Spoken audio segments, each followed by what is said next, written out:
All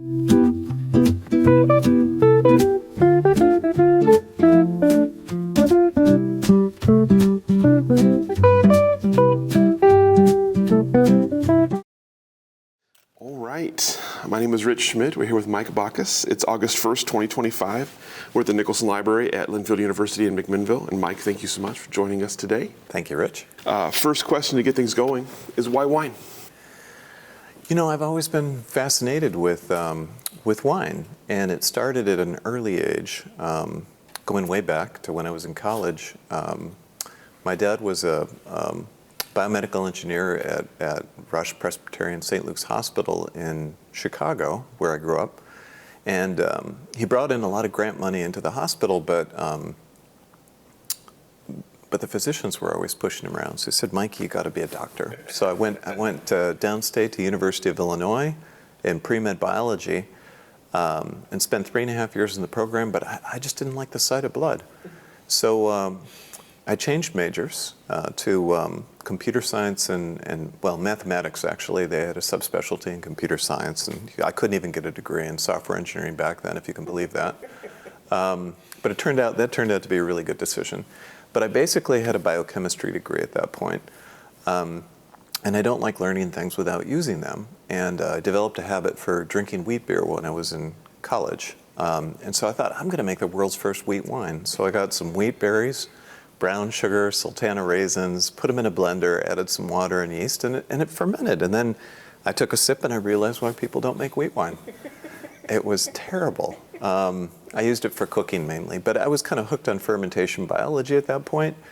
So I started going to homebrew stores and getting kind of juice concentrate from grapevines from all over the world, and I started making more legitimate like wines. And I got better at it. And I got married, had a couple of kids, and decided to kind of move out here to the West Coast where I could get ostensibly like access to kind of fresh fruit, and so that I could improve my my winemaking ability. And I'd worked at several companies as a software engineer, so it was really easy for me to kind of move around the country. I could get a job in any city that I wanted, and I gave my wife the choice of what state do you want to live in, Washington, Portland, or California? And she said, not California. And I was like, well, they make great Pinot Noir and Chardonnay in the Willamette Valley.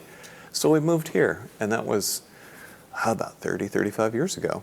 And I was all fired up to get a vineyard and to start in on kind of winemaking and do this. But my wife said, you know, honey, we've got 2 kids, and you're making pretty good money as a software engineer. Why don't we just do wine on the weekends? And I thought, okay. Happy wife, happy life. So I was a wine club member at several places, and I would come out and help them with harvest in the fall.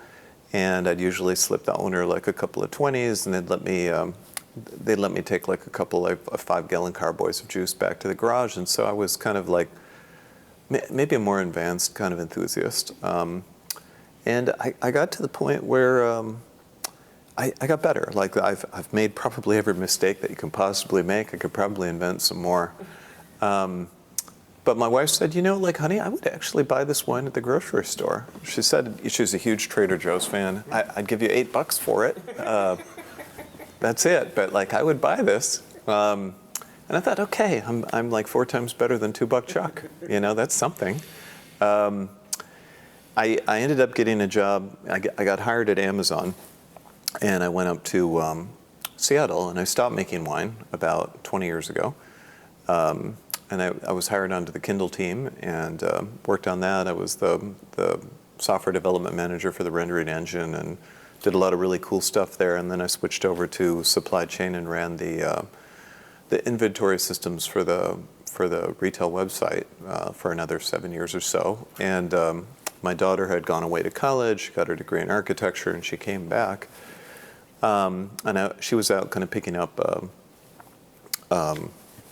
a wine club shipment from Paul de Lancelotti, who was renting kind of a property from his brother David de Lancelotti.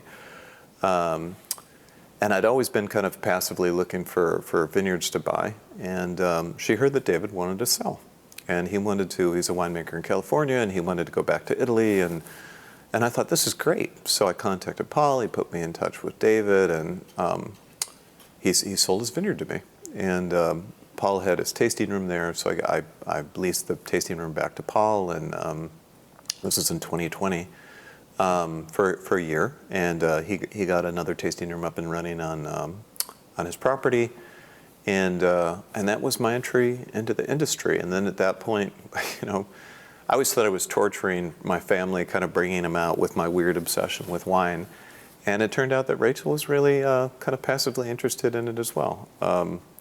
So that's how we got started. So in 2020, we bought the place, and in 2021, that was our first vintage.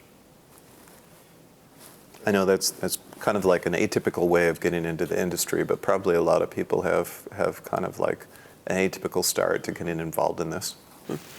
Kind of typically atypical, I feel like. We'll come back and pick it up there in a little bit. I want to back up a little bit and talk about kind of a little bit earlier, life before getting into the industry. So you mentioned obviously Amazon. Tell me about some of the other work you did, first career, other jobs you had, things that were kind of exciting for you along the way.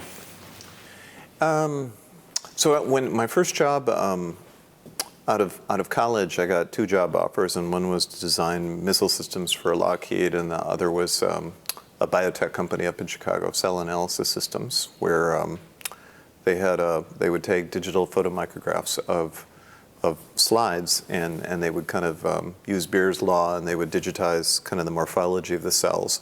And they hired me, and they would detect cancer basically. And so they hired me as kind of a research scientist. So it was kind of really that was the first job was just basically biology instead of computer science. And so I developed their kind of staining program. So if you use thioin and dye, it stains the chromatin of the nuclei, and at I think it was like 560 nanometer wavelength of light, that's about the only thing that shows up. And so if you looked at either tissue or kind of other cell preparations, you could basically weigh the nuclei and you could determine whether or not they have cancer. And so for like a lot of cancers, you have an extra chromosome or something like that in it. And so if you look at like a typical cell population, a lot of the cells are in resting phase where they have like 1x the amount of DNA, and then they slowly acquire nuclear material, and then they've got 2x. And so you end up with this very distinctive double histogram pattern. And if you have an extra chromosome in a subpopulation of cells, you'll have a smaller kind of like histogram embedded in that, and it's kind of offset like a little bit. And so we would measure kind of like enough of a sample population to determine whether or not there was like cancer, like in the cell population that we were kind of taking a look at. So I wrote some kind of in addition to kind of doing kind of the staining program, the VP of engineering quit, and they had 3 engineers kind of working there, and so they put me in charge of kind of the software that they were writing. So I worked on some statistical analysis, of the cell populations, and did like a lot of the basics. They had like a library initially in Fortran, and I had to kind of rewrite it in another kind of computer language, and that was really fun. I enjoyed that. So that was like the first job, and that was probably way too much detail. Like it was pretty involved. That's interesting. Yeah, and then when I left that job, I went down to Houston and Rice University. There was a friend of mine that I went to school with, and he was working on a PhD in virology, and I got a job working on databases. And then after I did that a year, I started my first company, and it was kind of a custom programming, a database company. And one of the clients that we took on, the person that was running the cell analysis said, "Hey, I sold these kind of 7 kind of photomicrograph systems into this digital, into this kind of reference pathology lab, and they need to integrate it into their computer systems, and they use the same kind of database technology that you're kind of like working on. You'd be like the perfect person to kind of do this." So I flew up there, and they were interviewing me, and the person that was running their IT systems said, yeah, it was going to take like 6 months to kind of get this done. But I knew the file format, I knew the system really well. And probably what none of them knew is I'd written a decompiler. I always liked puzzles. And so basically this advanced revelation system had a compiled version of BASIC. And so what I did is I wrote small programs and kind of reverse engineered kind of the opcodes back into actual kind of programming language. So I could decompile everything in the system and just kind of look at it and kind of fix bugs and rewrite it. So I said, can I borrow a computer while we're talking, while you're interviewing me? And they're like, yeah. So I kind of logged into their system, kind of wrote the integration program, and by the end of the interview, I was done. It worked. It was integrated into their menu, and they said, how long is this going to take? And I was like, I just did it. It's all done. And I was like, thank you very much. And I was just going to head back to the airport, and they're like, hold on, wait a second. So they took me out to lunch, and they hired me, and so that was how I got a client, for my company, and so that was interesting, and I've always had like kind of good luck, kind of go into these situations with people. There are other jobs that I've had that have been equally kind of interesting. I don't know if you want me to just hit the highlights or. Yeah, absolutely. So after we moved here, I got hired to a company called Extensis. There's probably like a 10-year kind of, kind of progressive kind of employment, kind of jump forward, and they did kind of Photoshop plugins. They had a font manager and a digital asset manager, and they ended up buying a company in California in the Bay Area called Font Reserve, and they had a font server. And we had kind of a font application that we manage fonts locally on the computers. And fonts are kind of an interesting blend of art and math. Mm-hmm. At Hallmark had purchased their server, and the owner of the company had been banned from the site. The engineer that went out there fell asleep in the cubicle and didn't know what was wrong, and they were really angry, and they gave us 48 hours to kind of fix the system, or they were going to sue us for $250,000. We had just purchased this company, and we purchased this headache at the same time. So they flew me out along with the VP of engineering to see what we could do to kind of fix the situation. And I think they flew me out as kind of a sacrificial lamb, to tell you the truth. I figured the engineer that I knew, the guy Trump Brown, who I probably shouldn't say names or anything like that, who wrote the system, and I figured, I knew his skill set, and I didn't think he was really good with databases. And my first job out of school was designing databases. And I was thinking, if the system's slow, it's going to be really hard to kind of rewrite any of the software. So I'll just time all the SQL queries, and we'll just see whether or not he's indexed the tables properly. Turns out he hadn't, and so like a lot of these queries were taking minutes to kind of like complete.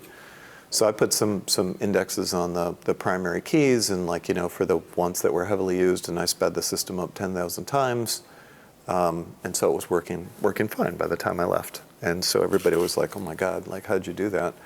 So the people that bought the system, they were profusely thankful, and they took us out to lunch, and I got this Hallmark coffee mug on my shelf now.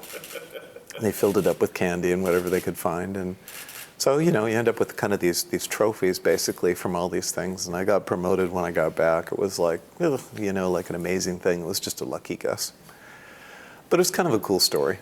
And I learned a lot about fonts from that company, and I had like a collection of like test fonts that that were all kind of broken and in various ways. And so I was always kind of like interested in kind of like writing interesting software. So I took 2 different fonts, and I wrote some software to kind of blend those together, and kind of the control elements. They're basically Bezier curves and splines where you have different control points, and so you could blend the art of like all these different kind of letter forms together and create like an interesting kind of third font. And the fonts that we use on our wine label are kind of derived from that program. So I was all set up to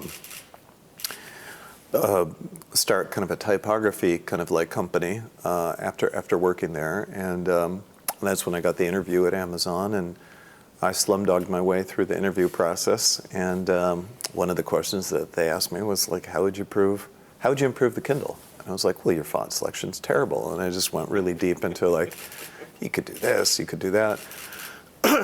And so they hired me, which I thought, well, okay, that's interesting. So I moved up there, and the first thing that they had me do, they wanted me to be able to kind of upgrade ebooks on the fly. So when you bought an ebook, you were kind of pegged to the version that you purchased, because they allowed custom annotations like at a per customer level. And that was based on, like, it was all HTML, and the style information and the content were intermixed, and there's a byte offset like where that annotation was. And they couldn't figure out a way to kind of do that. So they said, okay, your first job is you're going to hire a development team. We don't have anybody for you to manage. And then you're going to create this application that kind of migrates annotations on the fly. If somebody downloads like a new version of the ebook, and you're going to have to take into consideration errata and changes that the author makes, like adds, deletes, like modifications of content, and you'll have to migrate like the annotations appropriately. Like if the annotation is on some content that's missing, you're going to have to figure out where to put it. And I was like, okay. And then like we have this person who's a budding principal engineer, and she's written this kind of genetic algorithm, so like basically all the work is done, and all you have to do is hire some people, kind of put some code together, and it'll all work. And so I looked at the code, and it didn't even compile, and then when I did, it was super slow, and I had to speed it up like several orders of magnitude. So I hired a team. I projected it was going to take us 9 months to do this, and I was like a week late, but I got it done. And the one thing they didn't tell me is 3 teams had previously tried this, and they all failed, and the VP of engineering at Kindle said it was impossible. Nobody could do this. So I get this thing out there, and they're like, okay, well, you didn't hit the date that you said you were going to hit. And I was like, yeah, but I got it done. And they're like, okay, we have this process at Amazon called correction of errors, a COE. So we want you to write a COE, and the basic process is like you have 5 questions, and when you get to the 5th question as to like why this happened, that's usually the answer for why you screwed up. And it's like they make you kind of document this mea culpa, so I went through the whole COE process, and that was my first COE at Amazon. But after that they're like, okay, he's actually reasonably intelligent, and he got this done, and went on and did like a bunch of other really interesting things. Like I put the Bookerly font on the device, and designed Ember for another. I didn't design it, but I worked with the typographer to kind of develop kind of this thin condensed font for badges, and I put an open dyslexic font on the e-reader as well, because I was doing user studies and figuring out like how people how you can improve reading comprehension and speed.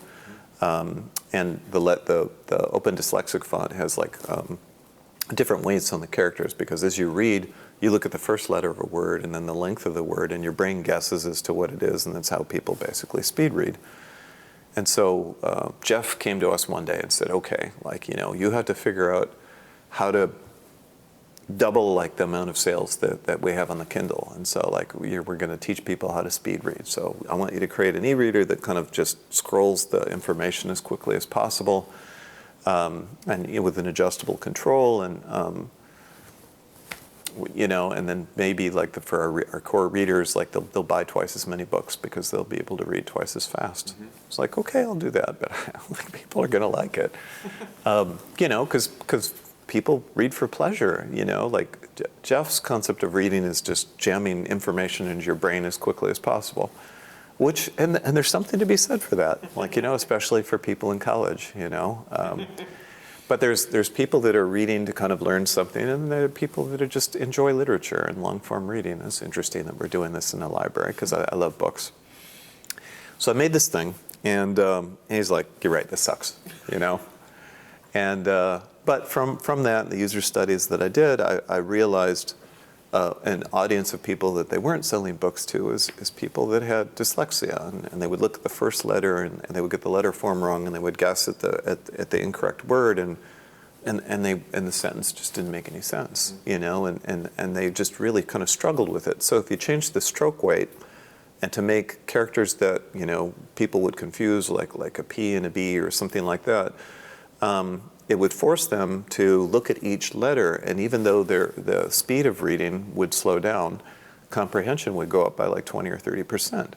And there are people who don't even have dyslexia that kind of use that font now, and it admittedly is super ugly. That like reading in it because they just remember what they read a lot better. So that was fun. So I don't know if those are some of the stories that you're kind of looking for, but like I have other ones as well that are probably equally interesting. What year did you get to Amazon? Oh my gosh. That was about 20 years ago. It was the early 2000s. It was right when retail like wasn't huge.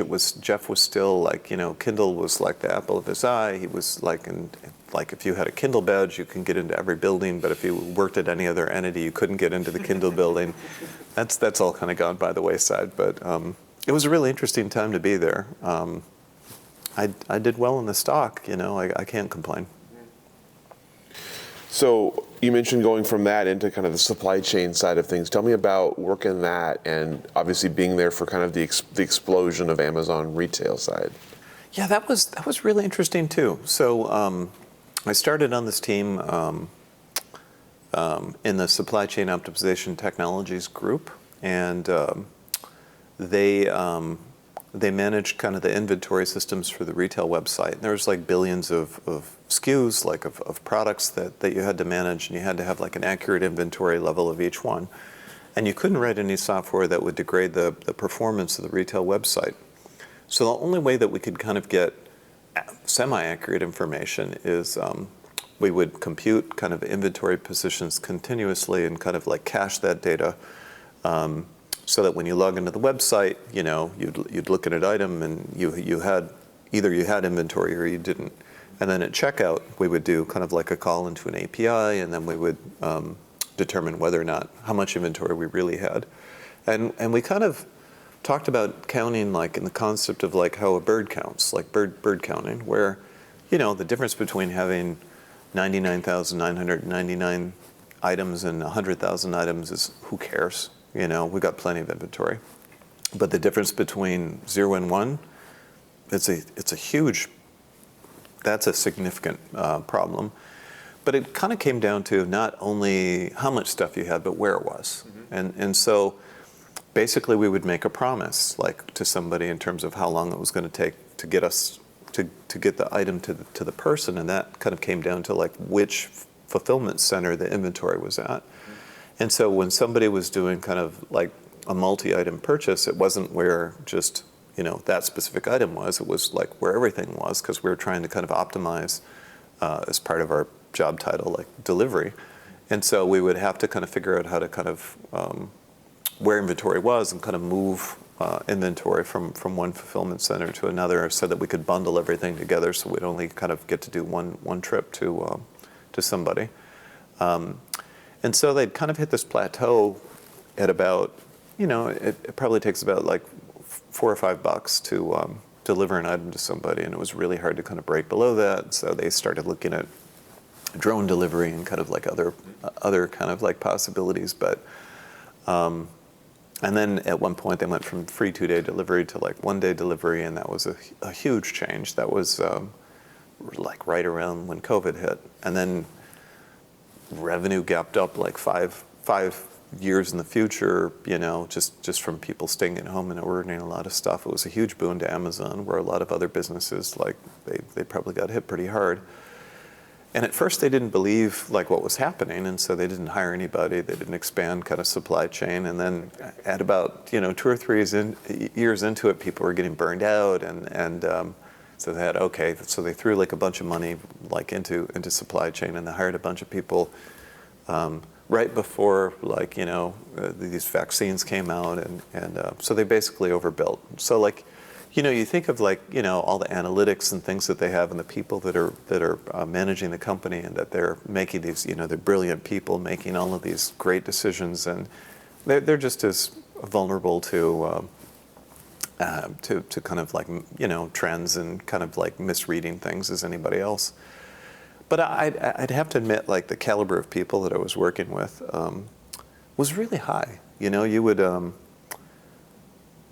people would pose these impossible problems, and I would give it to the team, and more often than not, it was like kind of like an enigma machine kind of thing, like somebody would figure out some way to kind of, get it done, or solve part of the problem, or solve like an adjacent problem, that was just as good as kind of solving the original problem.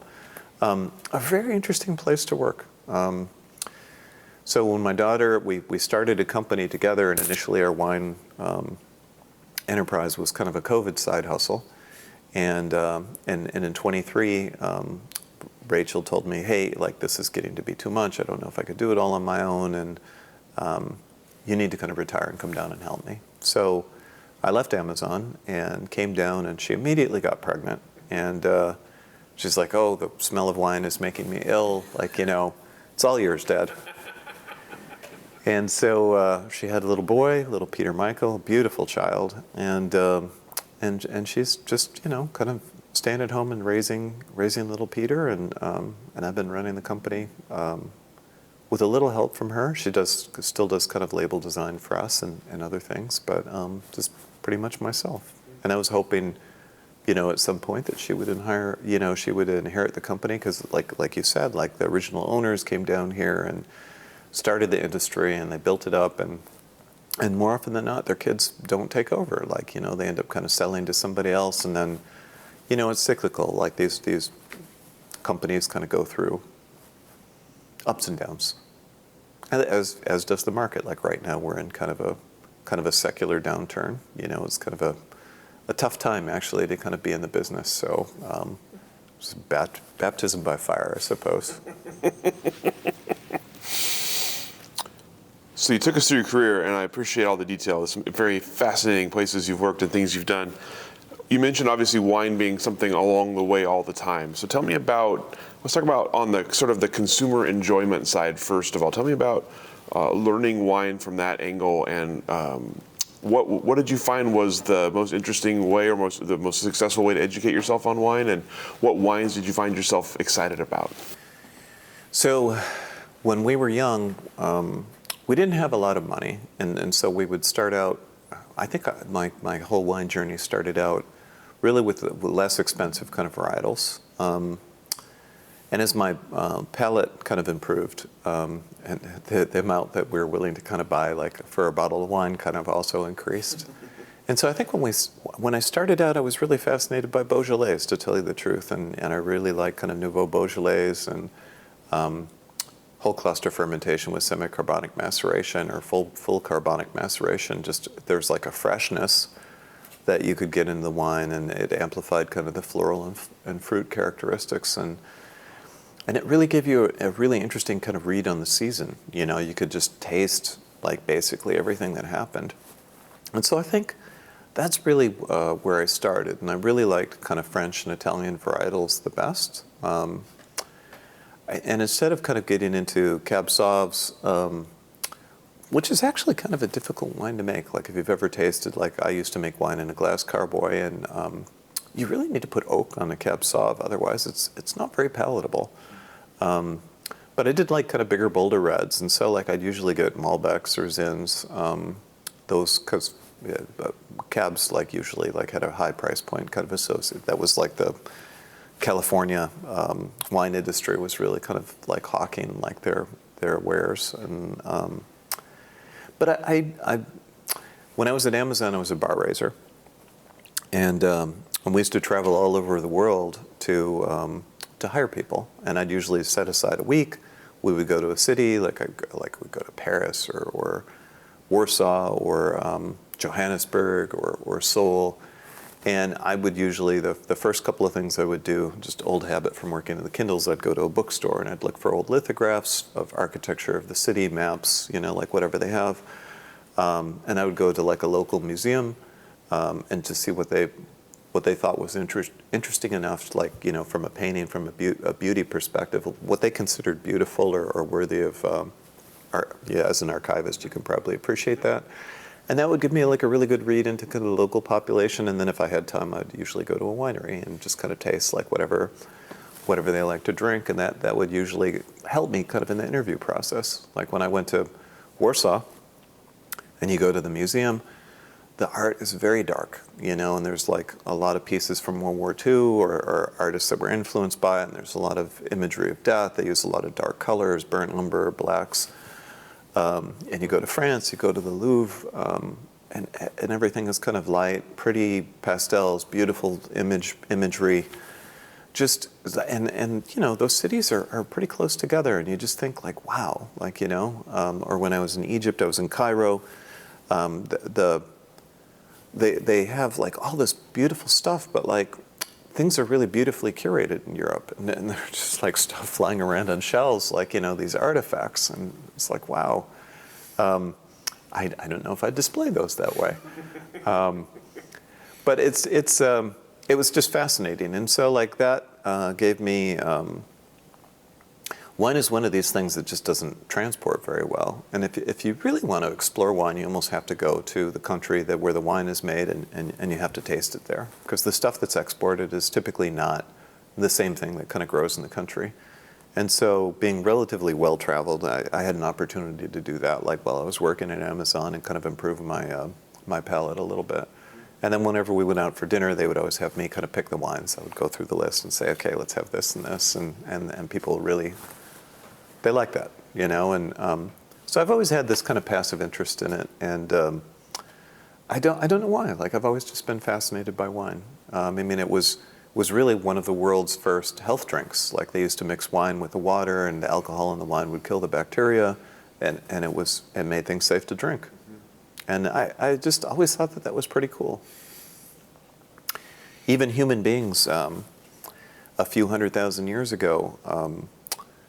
The enzyme that you use to metabolize alcohol, like alcohol dehydrogenase, there was a mutation in human beings a long time ago that allowed humans to kind of consume or metabolize, or not metabolize, but ingest fermented foods. Mm-hmm. And there's a lot of fermented foods in nature, like all animals that consume fruit or pollens, like even insects, they've all had to kind of consume kind of like fermented beverages, and it made humans capable of consuming kind of fermented foods that were 20 times like, more kind of, I'm trying to think of the right set of words to use, like 20 times more tolerant of alcohol than their ancestors. And there's even a hypothesis out there called the drunken monkey hypothesis that, that they're saying that this kind of actually led to agriculture, like the initial kind of agriculture that people did, like, because they could store fruits and they could eat spoiled fruits and they wouldn't get sick. Amazing. So let's talk about the production side for you then. You mentioned obviously all along taking it home, making it in the garage. Tell me about learning to make wine. What were the things that fascinated you about it, and what were the sort of, how did you mark your progress? That's a great question. The best way that I can relate it is Steve Jobs has this great kind of commencement address that he gave at Stanford University, and he called it like connecting the dots. And it's like, looking backwards you can connect the dots, but looking forward it's really difficult to do. So I was getting better, but I wasn't really trying to get better. I was just trying to make a good bottle of wine. And I suppose some of the more basic things that I learned is you got to keep things scrupulously clean. Like, that's super important in winemaking, because you can develop kind of populations of bacteria or other things that can spoil wine. It's actually kind of a fragile thing. And one of the worst culprits is fruit flies, because they've got acetobacter on them. They can turn your wine into vinegar.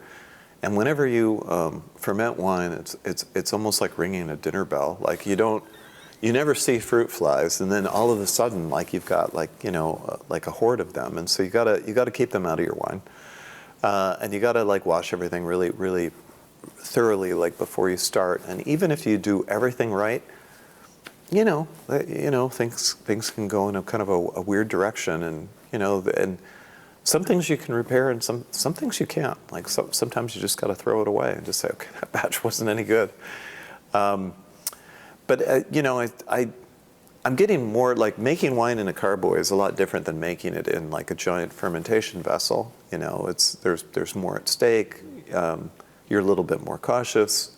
I used to experiment a lot. I was like, oh, I've got all these blackberries out here. I'm just gonna make some blackberry wine. And it was like, wow, this is actually okay. It tastes a little. It's got a lot of vitamin C in it. But it's got good color. So I would do like a lot more experimentation, but like with kind of production winemaking, I'm a lot more conservative than I used to be. What were you mentioned obviously making lots of mistakes along the way. What were the kind of most notable mistakes for you or in terms of learning experiences? And when did you feel like you'd made your first really good wine? Well, some things probably seem really basic, and it's almost embarrassing to say, but like if you overfill a container and the CO2 that's evolving from the yeast, it causes like a little bit of expansion, and it'll just blow right through the stopcock on the top, and it'll just like spray like wine, like as it ferments, like all over your walls and all that. And so I got a few tongue lashings from my wife, like on the messes I made. So those are kind of embarrassing because you'd think like you do that once and so that happened like 2 or 3 times and before the admonishment kind of sunk in. Other than that, it's like you get into kind of like technical like super technical differences like what kind of yeast are you using and how tolerant is it of alcohol. Like at a certain level, the yeast is going to die, and it depends on how much sugar is in the fruit, and whether you use kind of winemaking yeasts or brewer's yeast, which are a little bit more durable. And are you looking for the yeast to kind of impart flavor into the wine? And I think the transition to barrels was probably the roughest for me. So I got like a little 10-gallon like wine barrel, and the surface area to volume ratio on that is just wrong. So like you can only leave the wine in that for like a limited period of time. Otherwise you're going to over oak your wine. So I had like a couple of vintages where it was like, this is really it's very, is the barrel that is new or like, And so you go through these epiphanies that probably people who've been doing this for a while just would laugh at. Like, it's like, yeah, that's the wrong barrel size, But I was making such small lots. And I started out kind of putting wood chips and kind of like sawdust in and getting kind of the flavor but not the concentration that I was looking for. And so, and then like when you really get into barrels, you realize, that they've cured the wood for a couple of years, and then that there's like different toast levels of barrels and where they harvest the oak on the tree, like whether it's from the root or from the middle or from the top, like it affects the grain of the wood, and the grain affects how permeable the oak is, and how much flavor it's going to infuse. And what was helpful is we used to have a wooden sailboat, like a wooden-hulled Sparkman and Stevens sailboat, and when we put the boat in the water, it would leak like a sieve until the oak planks kind of like expanded and sealed, and they used to put chinking between the planks of the wood, which was just basically cotton, in order to kind of do that. So you had to turn on the sump pump, otherwise your boat would sink. But then after like a couple of days, you're good to go. The hull would basically self-seal.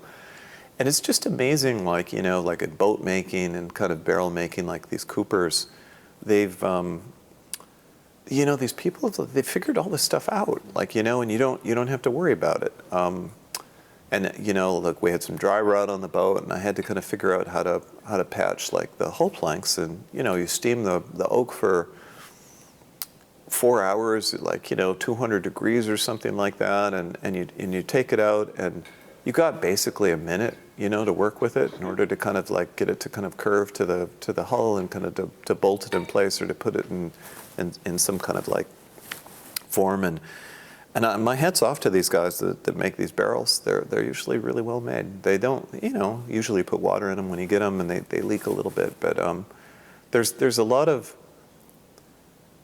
craft that has gone into everything that people just kind of take for granted.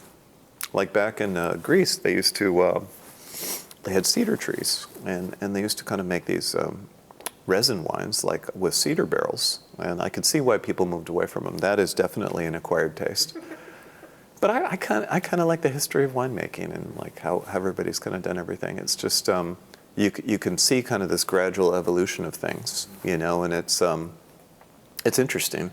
Like there's an oak tree native to Oregon, a Guyanara, and I always thought about like, you know, I should probably get a Guyanara barrel and see like what kind of wine I could make from it. It's probably like any American oak. It's probably too much. It's probably too strong, but you know, give it a shot and see how it goes. Mm-hmm. And when did you make the first wine you were proud of? That was Pinot Noir, and it was made from fruit. Here, and I probably still have a bottle or two. It was glass. I used glass carboys, and I only made 10 gallons of it. But I actually designed my first wine label, and I talked to my neighbor who was really good with graphic design, and we went through, I don't know, 150 or so designs, and I've got like a picture like with all the labels kind of stuck to it, like all the different variations that we went through, and that was the first one, I think, and that was probably 25 years ago. And so I bottled it, you know, and I used kind of one of these hand kind of like corking systems, which never gets the corks in. It wasn't clean, you know. I tried to hide that by putting some foil and on top, like, you know, with a hair dryer, and kind of like, shrink wrapped it on, and pretty sloppy packaging job, but the wine was good. I was pretty happy with it. What was the process? Was there anything different about the way you made it? Was there anything? Why that wine? I think it was one of the first instances where I had kind of access to kind of fresh fruit, and the Pinot Noir was pretty good. You know, and it was way better than, I used to kind of like haunt these homebrew stores and just get juice concentrate even when I was here, but like it was the first time I'd actually harvested Pinot Noir and made wine out of fresh fruit, and I didn't do the Lucille Ball kind of like, you know, grape stomping, but I used my hands to smash the fruit and just kind of macerated it. And I've read a lot of books, and I don't really feel like I understand something until I do it, and that's probably the first time where it was like, wow, like, okay, like I really understand this. You know, this is,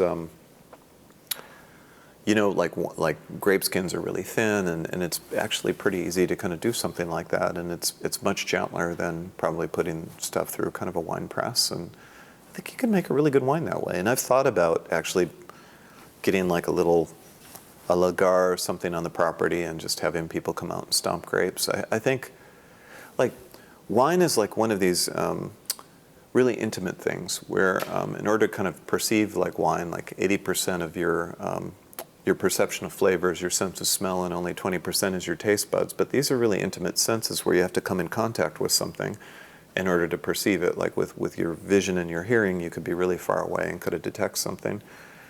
And so I think when you're just kind of you're stomping on grapes, or you're kind of mashing them with your hands, like it's just so visceral, you know. Like you just and you know you're tasting the fruit like while you're making it, and then you have to envision like what it'll become, and even when you're kind of doing blending sessions, it's the same thing. It's not really kind of what you're blending. You have to kind of think about like, what's it going to taste like 3 years from now or 5 years from now? So I think that's probably why. Like it just a different process. You know, it wasn't just taking kind of juice concentrate and adding water to it. It was taking the grapes and not adding anything, and just putting it in a container and letting it ferment. And I had like a little plastic bucket and like, you know, a little screen to kind of keep fruit flies out, and put like, you know, like a rubber band around it, and had like a muslin bag that I put all of the fruit in, and kind of let it soak, and then I kind of squeezed it, which is kind of like a hard press, and yeah, you know, and it's It's kind of like the evolution of kind of like the process that you use to kind of make something, and you think, wow, that was just dramatically better, than what I was doing before. Like it made a huge difference. So let's jump forward a little bit to finding the property. Tell me about how convinced were you that it was time to start making wine commercially? Was it just a lark that the property was for sale, or were you actively looking to start making wine commercially? I'd been actively looking for a long time, and I just noticed that like these wineries were just kind of passing hands behind the scenes. It's like they're rarely up for sale. Now I think it's kind of a different story. But back when I was looking, like I don't know, like 20, 30 years ago, like the industry was a lot younger, and there weren't as many of these things. So, and I wanted to get like an established vineyard because I planted some grapevines in my backyard, and it it takes like 3 to 5 years for a grapevine to kind of bear fruit, and I thought if I had an established vineyard with a tasting room, that would be like way better than getting raw land and trying to kind of build everything up from scratch, even though that kind of appeals to me as well. But it's like the capital investment on that is really, really high. And so I really liked Ribbon Ridge and kind of the geology of the area. Like one of the first places that I was really entranced with was Beaufray, and Mike Etzel and his kind of sons, Jared and Mikey Jr., and they had a brand called Horsetail that they were making while they were in California, and I really liked the wine that he made. I just thought, this is just beautiful. And I was thinking, like, well, the soil has to have something to do with it. And so there's this kind of like marine outcropping of land in kind of the Chehalem Mountains AVA, and they've got a sub-appellation there. And it's basically ocean floor from about 40 million years ago, when the Pacific Plate subducted under the North American Plate. And there's a lot of sand in the soil, and maybe like a little limestone, but it's just and the soil out here is amazing. It's just like layers of lasagna. You've got like, Mount Hood, kind of like, Jory, like volcanic basalt, and then you've got like, Missoula flood, kind of like sediment, and as the roots kind of go through this, you get different flavors in these different AVAs, and I really liked the Ribbon Ridge kind of appellation, and so like that's if I was going to have a vineyard, that's where I wanted it to be. Mm-hmm. So when you noticed that or found the site was for sale, tell me about the process from that point of making it happen. Yeah, it was. I don't know if I've covered this already. Like David DeLancelotti wanted to move back to Italy, and he wanted to kind of finance kind of the purchase of a villa, and with the proceeds of the sale, and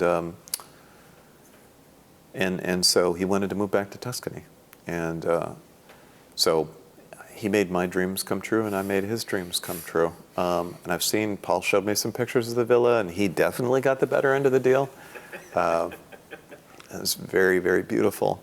But I really liked the property. And so some of the considerations were, is there a paved road leading up to it? Because if you want people to come to your tasting room, you don't want them to go down kind of a dirt road and get their cars dirty. And is there a paved road to the tasting room, like on the site itself? And that site had it. Does it have a tasting room? Yes. Does it have an established vineyard, like where the vines are like 10 to 15 years old? Yes. And then after that, like, do they have the varieties planted that you'd like? Like I've looked at a lot of vineyards that have like weird grapevines. And even there was like a little block of Lagrange where it was like, yeah, I don't know, I've never had like Lagrange before. Probably makes great wine. I don't think I'm interested though. Like that's not really kind of what I'm looking to do. So I chip grafted that over to Chardonnay. And I think the site is a good site. I don't think it's a great site. And so I was still on the hunt for vineyard properties, and I found another property down in Sheridan, which is south of here. And that I think is going to be like a great vineyard site. So it's mainly Jory soil. It's paved all the way up to the entrance to the property, and then it becomes kind of a stone road. But I figure it's like, I don't have a tasting room on the site, it's just a farm. And I put 5 acres in the ground so far, and the last couple of acres were Sauvignon Blanc and Cab Franc, because I figure like with global warming, this area here in Willamette Valley is probably going to resemble the Loire Valley a little bit more like a decade from now than it does Burgundy. Like if you look at the temperatures for the valley here, like Pinot Noir grows with this very narrow temperature range of 14 degrees Celsius to 16 degrees Celsius as an average for the growing season. In 5 years out of the last decade, it's been above 16 degrees. And so I think you could say like this is peak Pinot right now, but I think in the future, it's probably going to be slightly warmer weather varietals. So, and didn't want like a southern or kind of like a western exposure on the property. I wanted an eastern exposure because I only wanted kind of morning light. Vines don't really require like full sunlight. They only use about 20% of the sunlight they get every day. And so I was thinking if I did that, I'd have like kind of a cooler site, and you know, that might help a little bit, like for water retention and kind of other things. And so, like it's an experiment, kind of a working process. So 5 years from now, I'll make some Sauv Blanc and some Cab Franc, and we'll see how it goes. But I also put some Gamay Noir and some additional Pinot Noir there. And I feel like the industry, and maybe this is sacrilege, it's kind of like really focused on Pinot Noir, you know, in the Willamette Valley. And I think there's some other varietals that grow really well here. And I think if you've got that, it's hard to differentiate yourself by making like a great Pinot Noir or a great Chardonnay. But if you make like, you know, Gamay Noir or some other varietal, like it actually gets a lot of attention, a lot more than you might think. Because I think people just, even though the wine here is really good, they just want like a little variety every once in a while. So you mentioned that the project started as a project with you and your daughter. So tell me about, obviously, getting this off the ground in 2020 must have been an interesting challenge. So tell me about the year 2020 for you and about getting the kind of the first year under your belt. So 2020 was like COVID and you know, people weren't coming out to tasting rooms and everybody was wearing masks and traffic was down and I think like a lot of places were kind of in trouble, you know, financially, because you know the margins for these winery businesses, it's not like working at Amazon, you know, like margins are thin and people have to work really hard to kind of earn a living in this business. And so that probably helped, you know, just for us to get started, just at least we can get our foot in the door. We were definitely not ready to make wine. We bought it halfway through the growing season, and that was like, you know, so I just told Paul, like, hey man, just take the fruit, like, you know, it's cool. I'm not going to be able to do anything with it. And so then we had to kind of get set up, and I was still working. And so, like, my intent was to be the winemaker for the company, but, you know, I had a full-time job at Amazon. And so we participated in a custom crush, you know, and the person that was running the place was not taking new clients, and he also had a daughter, and so Rachel and I kind of petitioned him, and he kind of thought, oh, like, you know, here's this guy, and his daughter's kind of interested in this, and I think he was kind of lamenting the fact that his daughter wasn't interested, so we kind of got our foot in the door, and then so like we started kind of making wine in this custom crush, and they do awesome work, you know, and then when Rachel kind of bowed out when I actually did retire, and she was originally going to work the tasting room, and I was going to do the farming and the winemaking. And now that I'm doing everything, I realize I have a limited amount of time, you know, and I can only do so much. So I'm really kind of focused on farming and the tasting room, and probably sales more so than even the farming. But I really enjoy all aspects of it. So I don't. Again, I kind of go off in tangents and rabbit holes, and I'm not sure I answered your question completely there, but absolutely, if that's what you were looking for. Let's talk about the farming then. Tell me about, that was something you hadn't had as much experience with as the winemaking side. Tell me about having a vineyard of your own, 2 vineyards of your own. What's the process been like? What have you enjoyed? Probably the thing I enjoy the most is kind of the genetics of grapevines, you know, one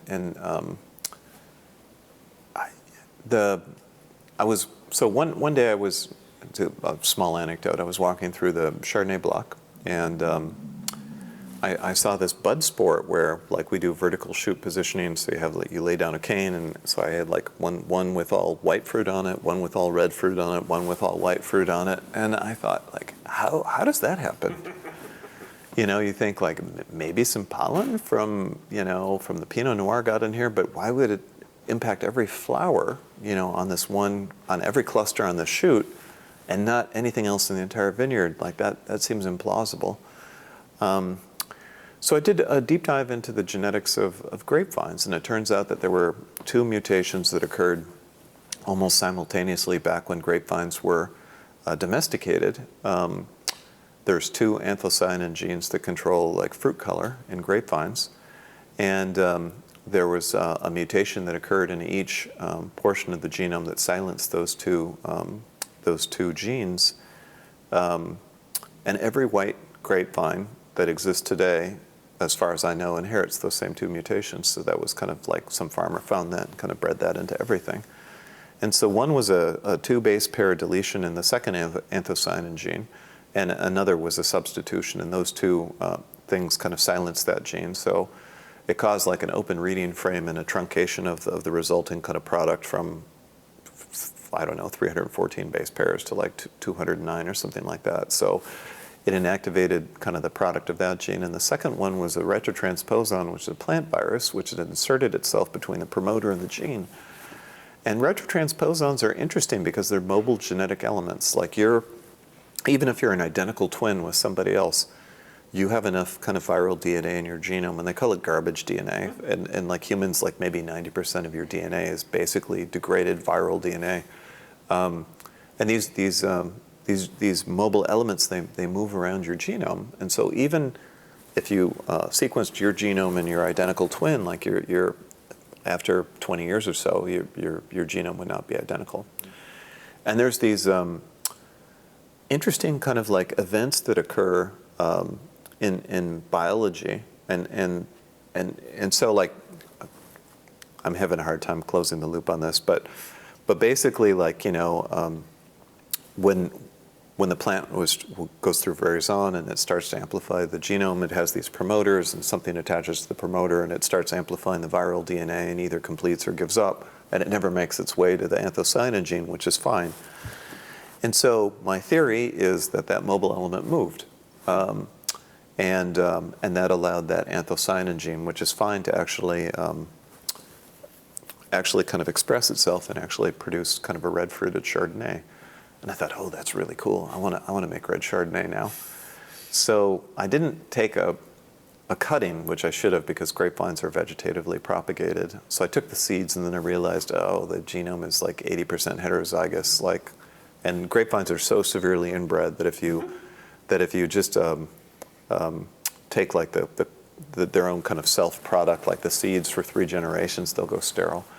So I thought, okay, I'm just going to use CRISPR and kind of like modern kind of genetic engineering technology just to repair these genes, and I'm gonna end up with red Chardonnay. And I made a sparkly brut, and I really like Blanc de Blanc, so I was thinking I'll make a Rouge de Rouge. It'll be like a rosé, and it'll be really cool. Red winemaking is all about skin contact, and white winemaking is all about the absence of skin contact. So if you have like red fruited Chardonnay, you could make a regular Chardonnay with it, or you could make a red wine, or you could make a rosé. And I think, awesome idea, So I wrote like a bunch of grants, with various ideas on making kind of disease-resistant grapevines and all this, and changing the color, and then the Trump administration came in and kind of whacked all these grants. And so now I'm going to have to figure out how to move forward. I met this tissue culture guy and a genetics professor, a grapevine genetics professor at OSU, and I've got kind of the tentative outlines for a plan, and I figured everything out as well as I could without actually kind of doing the research myself. And this guy was really excited. He's like, I've never met a farmer that he's like, I've always wanted to do this too. So he got super excited about it. So I'm there. Like I've given some, like when a grape cluster flowers, like you can take, like there's usually like a casing around the flower, and you can cut the top off and kind of peel the sides off, and then you have anthers in there. and then you can kind of put those in agar media, and you can do somatic embryogenesis and kind of replicate the entire plant that way. And even grapevines, like about every 4 inches there's a node, and those nodes have cells in them that are totipotent. And so if you put them underground, they're basically undifferentiated cells. They'll become a root system, and if they're above ground, then they'll become a vine. And that's how grapevines have been propagated, like, vegetatively for like a long time. Even Bacus, like, originally had like a deer antler, and he put some soil and then put like a grapevine in it, and he would carry that around and then plant grapevines in other countries. And then the disease aspect of it is grapevines and eukaryotic organisms in general, they don't have an adaptable immune system like we do. They have genetic immunity, and because they don't have like a vascular system that will transport things around, and so they rely on kind of like pattern recognition, like at the cell surface level, to kind of detect pathogens and other kind of like nasty substances, and so they basically have kind of a twofold response to disease, and one is, to kind of like really create like kind of a robust kind of response. Then the other is they just give up, like basically programmed cell death. Like, the cell releases like and oxidizes itself and just kills itself, so that like whatever virus or fungal pathogen can't use the mechanics of the cell itself to reproduce. So I thought, like, since European grapevines, all winemaking grapevines are European, and they didn't have a chance to co-evolve with North American pathogens, they have basically no resistance to anything in this country, which is why phylloxera almost wiped out grapevines worldwide. It's like a North American root loss. And this is a problem with all domesticated crops, actually. Like, their genetics are like frozen in time, and all these pathogens are evolving, and they're evolving kind of tolerance and resistance to like whatever sprays that we put on these things.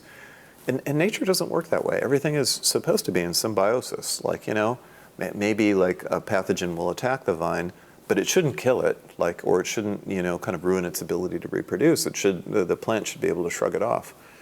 And so what I'm trying to do is I'm trying to kind of get grapevines back to the way they probably used to farm them in Europe, where they weren't really as vulnerable to things. And the problem with just the viticulture industry in general is it's not a self-correcting situation. They keep vegetatively propagating these things, and it's like until they develop new grapevine varietals, it's just going to be the same. And so I think the industry kind of treats it as like a solved problem, and so they just don't put like a lot of thought into it.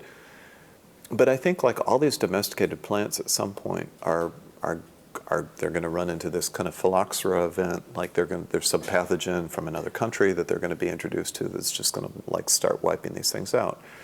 So I'd like to harvest kind of the genetic heritage of like North American grapevines that are tolerant or resistant to all these pathogens because they have co-evolved with them.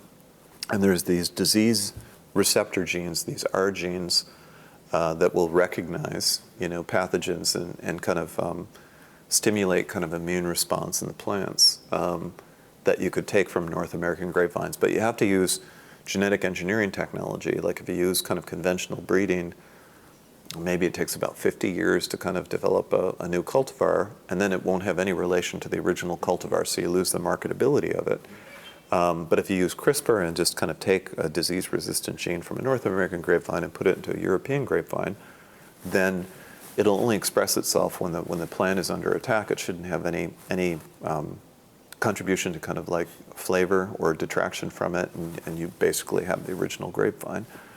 But the government is really anti-GMO, and they have valid concerns about like genes escaping into the wild and all of that. But that's really for transgenics. But if you're just like repairing genes that were damaged that used to function, or you put genes, disease recognition genes, into the plant that are already in the wild, that have developed, I think that's really interesting. And so this kind of rich genetic heritage that we've got is the window on that is closing, because all these wild areas that these vines used to kind of live in, that habitat is being reduced by subdivisions and kind of other things. And so I'd like to kind of do that now before it's too late, really.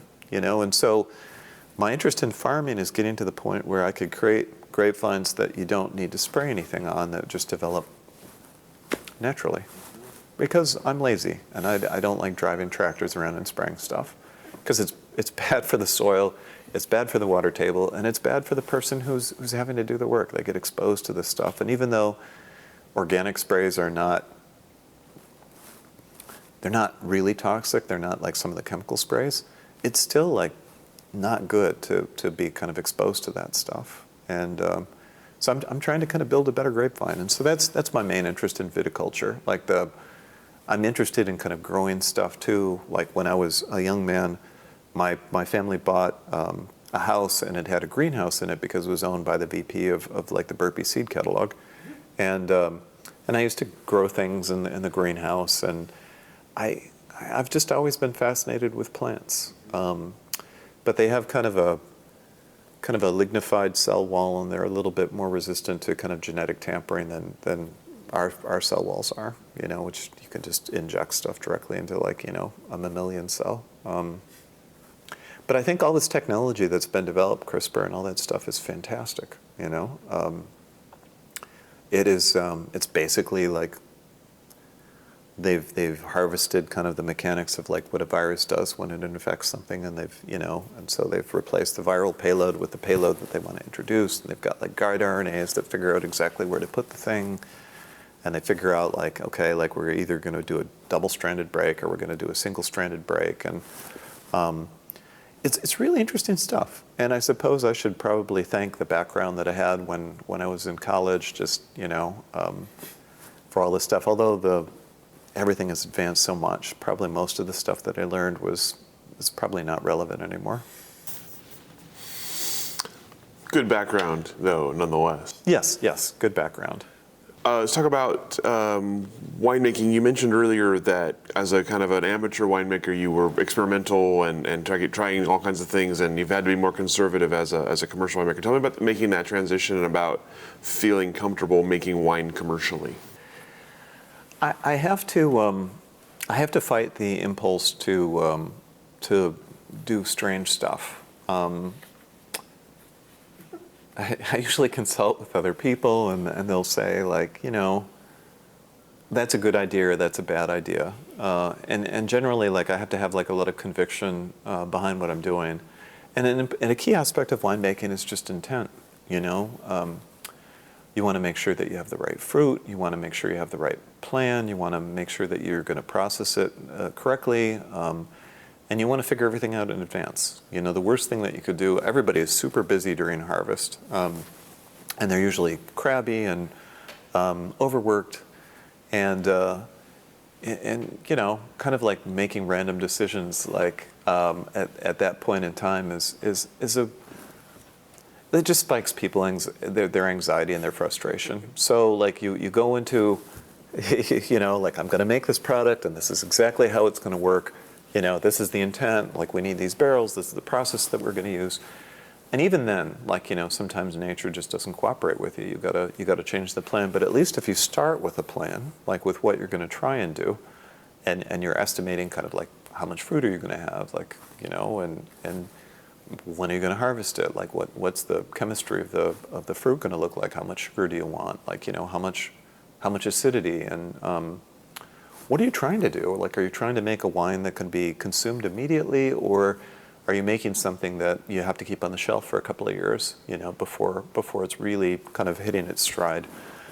And so, like, all those factors kind of go into it, and then you could get into kind of all the variation on, different barrels and different coopers and different toast levels, and it's there's probably about like 300 key decisions that you need to make, in order to kind of make something like this work. And it even gets down to how the fruit is trellised, and like, what kind of sprays you use, and whether you fertilized the year before, whether you believe in kind of like in-row cover crops, or whether even you irrigate or not. Like, all of these things, they have like an impact on kind of the resulting product. And like, are you going to pull leaves? Like, pull them on the morning side if you've got a north-south kind of like vineyard orientation, and kind of leave the afternoon side to prevent like the fruit from getting sunburned.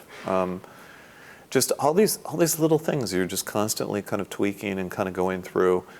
And so you have this intent, and then you know, and assuming everything goes well, you have a lot more control when you're in the winery. But everything up until that point, you're kind of, you have to be kind of stoic about it. Like, you know, there are things that you can control, and there's just things that you just can't control. Like, you know, if it's a late harvest and the birds decide that, you know, the grackles want to have like a snack before they leave, they're going to take some of your fruit, you know, and that's life.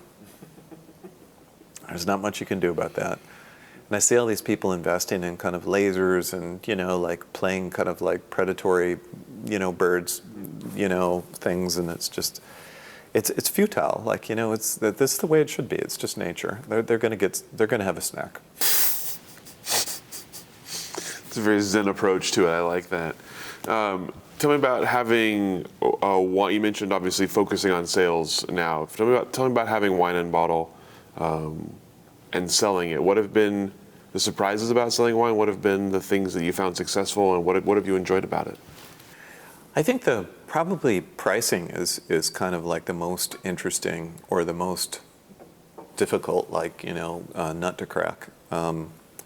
If you're going to price your wine, you know, and like say you're going to go through distribution, you know, like the distributor is going to take 30 points, the retailer is going to take 30 points. So your pricing has to be high enough where your suggested retail price, if you decrease it by 60%, that, you know, the resulting price is still above your cost of goods. And if it isn't, you're not going to be very successful in distribution. But the problem is you're not really setting the price point that people expect. It's like these really big wineries that have much more efficient structures and scalability, and they have like just a lower cost of goods than you do. So it's really difficult, I think, for small winemakers to grow beyond a certain size. And if you're going to, and so like for these wineries that kind of grow and grow and grow, like the business is really different. So like the business, like when you have a like no tasting room and you're just making wine, is at one level. When you have a tasting room and you're able to move, like say like 1,000 cases a year or something like that, it's operating at a different level. And then above, like say 5,000 or 10,000 cases, like you have to go into distribution, and that's operating at a different level. And I think all these people in the industry have kind of slotted into like, okay, like this is what I'm trying to achieve. Like I want to be at this level. And so I, you know, like, and Rachel and I used to have conversations about, are we going to be like a local or a national brand? So I think the pricing thing is interesting. So like, if you're going to sell a bottle of Pinot in another city, you know, probably $34 is probably what somebody's willing to kind of pay. But that's, you know, like everybody in the valley here is selling for like a higher price point than that. And if you lower your price point so that you could, you know, you could meet that objective, then people might think that your wine's not very good, you know. And then if you're going to cut like corners to kind of reduce expenses, invariably, like these people start impacting winemaking and cutting costs on winemaking. They use larger fermentation vessels, or they do something else, and the quality of their wine goes down. So as the companies get bigger, I think generally, like not in all cases, probably the quality kind of goes down as well. So how do you kind of keep like, you know, the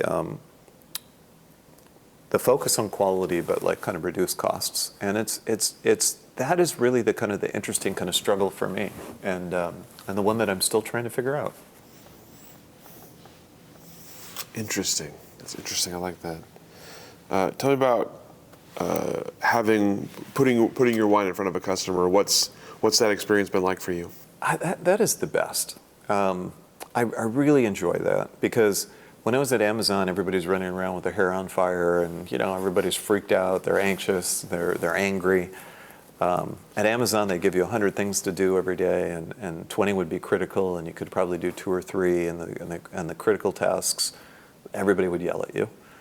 And as long as you could point at the 2 or 3 things that you did do and say, these are more important, and kind of sell that to them, you could survive there. But if their thing was more important, or they felt it was more important, they would escalate, and you'd get into trouble. And so that was an unpleasant experience. But like when people come out to your tasting room, they're in a good mood. They want to have a good time, and like when I was kind of in pre-med biology, like one of the things that I really didn't want to do is, you know, when you're a doctor, you're probably meeting somebody on the worst day of their life. You know, they probably have like some serious problem, otherwise they wouldn't be talking to you.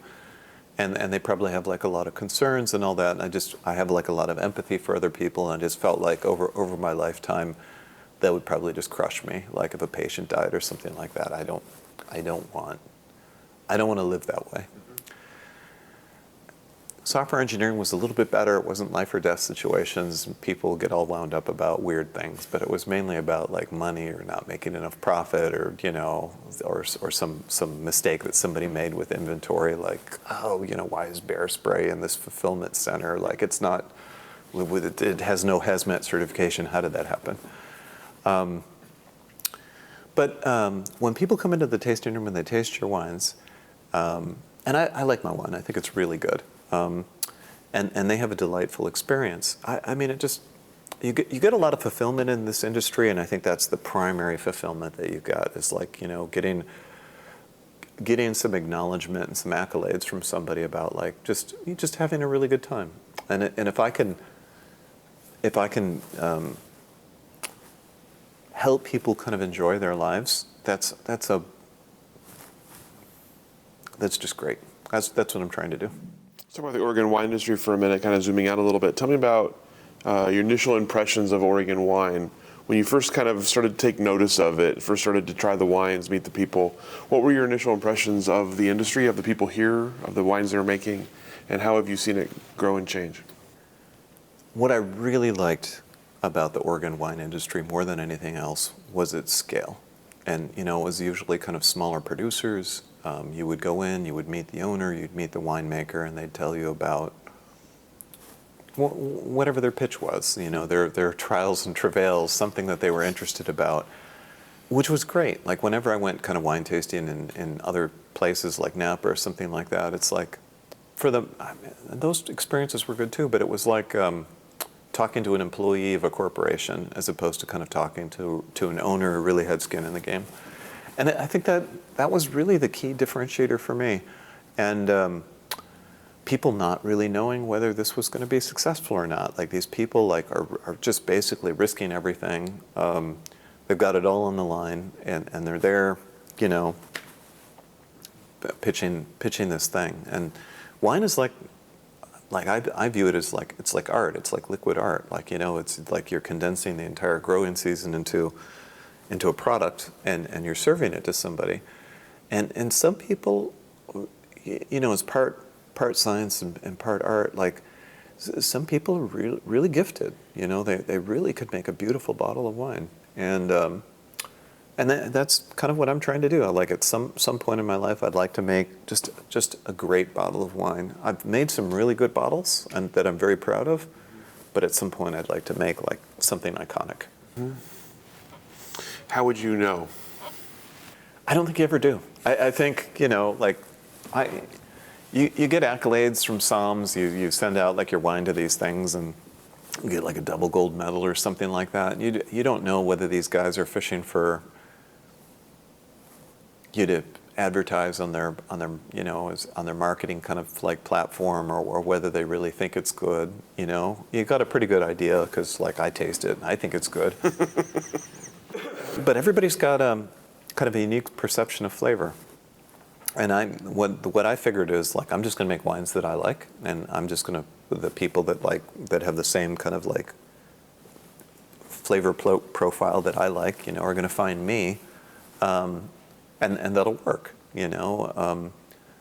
But it's I don't think it's like a score or anything like that. I think like the concept of like having a red Chardonnay, like that's probably be a decade before I have something like that. That would be an iconic wine. Like that would be really interesting. You know, if I could make a really good wine out of that, I think I'd be satisfied. You mentioned this obviously being an interesting time in the Oregon wine industry or the wine industry in general. Tell me about what happens next. What are you looking forward to in the future for Oregon wine? Well, that's a great question. I think I'm curious about like how much exploration people are going to do, and I think mostly kind of farmers are conservative. They kind of take a look at what other people are doing and they do the same thing. And I think there's just too much Pinot Noir like planted right now. And there's probably and not enough of the other varietals. And I wonder when people are going to start kind of exploring kind of like there's this cloud of opportunity, and and all you'll hear from people, Pinot pays the bills, and so like everybody plants Pinot Noir. But I think the opportunity isn't in Pinot. I think it's in these kind of like other varietals and kind of bringing those to the fore. So I think, and that's kind of climate change kind of related as well. Like I think it's definitely getting hotter. That there's bigger temperature swings, and like I said, Pinot Noir is kind of the heartbreak grape. It has this very narrow growing region, and I think people are going to have to adapt, if they want to survive. And that's the thing that I think is really interesting is can you lean into like what's happening and kind of still, be profitable instead of kind of clinging to like what has been successful up to this point in time, and so that's kind of the direction that I'm kind of leaning in. There's a lot of innovation that's happening in kind of packaging, and like there's cork has been around for a long time, and you wonder like there's probably only so much cork you're going to get from cork trees, and cork trees only grow in a really narrow kind of like ecological kind of range as well. Is it time for people to move to screw tops, and and these glass bottles are also like kind of romantic, like it's a great kind of volume for two people to kind of share a bottle of wine, and I don't want to move away from that. I think that's perfect, because I think people are moving apart from each other, like more so than kind of like mingling, and I'd like to do whatever I can to kind of bring people together. And I really kind of enjoyed meals that included a bottle of wine, a nice bottle of wine, a nice meal. Like it just kind of brings people together, and I think that's just right. The other kind of like packaging concepts that I've seen that people are working on is like putting wine in kegs, basically, and so they put them under the bars and they've got wine on tap, and that's kind of interesting, but I don't think the industry is quite there yet. So one thing that I've in our tasting room is I end up with these kind of half-empty kind of bottles of wine that I don't feel like serving anymore. I feel like the wine's oxidized, and I hate throwing it away because I put all this energy into making it. So I started a distillation business, and so I just distill that and I make brandy out of it, and that's pretty interesting. It helps me kind of learn about like oak, and I end up wasting less stuff. I've also moved to kind of there's this company called Ravino where they've got reusable bottles, and we had to change the glue and the label design a little bit, like the paper that it's on, so that they could be washed off easily. And so I'm trying to kind of find more sustainable kind of like packaging materials that we can use to kind of sell wine with, and just to be kind of more, more responsible with the environment, just kind of be like a little bit more kind of ecologically friendly. But I don't know what the future holds. I would like to get to the point where viticulture involves less chemical control of like fungal pathogens, and more kind of natural kind of control abilities, like pulling leaves and kind of letting sunlight and airflow kind of do the work, as opposed to spraying stuff. But that's a longer term vision, Mm-hmm. Let's look ahead for yourself then a little bit. Tell me about the future for the brand first. What comes next for Bacus? Well, we're distributing in 8 states, and I've got another 10 that I'm trying to kind of close. So we're trying to become a national brand. That was one of the first discussions that Rachel and I had. Are we just local, or like how big do we want to be?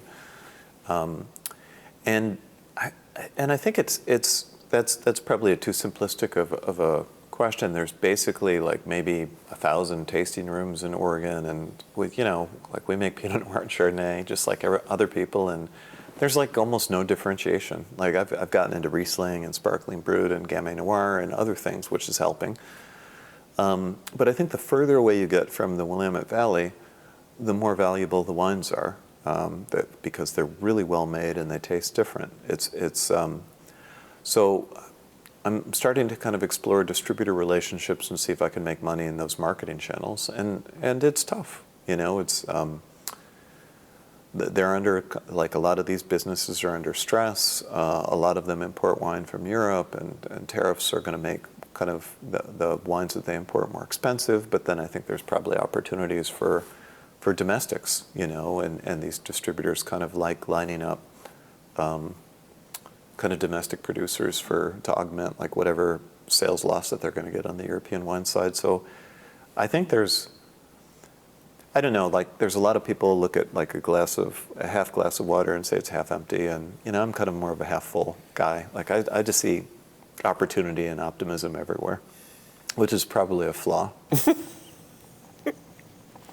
Growth mindset.